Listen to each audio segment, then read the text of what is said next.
Masih terkait pilkada serentak di Provinsi Maluku, kali ini di Maluku Tengah, Mirati Dewaningsih dan Daniel Nirahua datangi KPU daftar Pilbub Maluku Tengah 2024.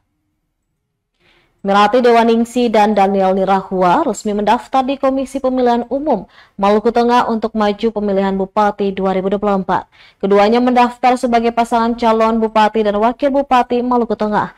Kedatangan pasangan calon dengan jargon Manise ini didampingi ribuan relawan dan simpatisan serta pimpinan partai politik pengusung. Di antaranya Perindo, Nasdem, Hanura, P3, dan PSI. Pantauan tribunambon.com di lokasi kedatangan mereka di kantor KPU Jalan RA Kartini, Kelurahan Namayelo, Masohi sekitar pukul 14:10 waktu Indonesia Timur. Mirati dan Daniel kemudian diarahkan untuk melakukan registrasi terlebih dahulu dan dilanjutkan dengan penyerahan dokumen persyaratan pencalonan.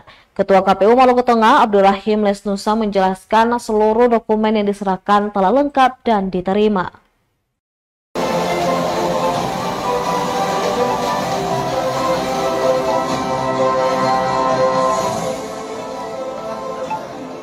Download Tribun X sekarang, menghadirkan lokal menjadi Indonesia.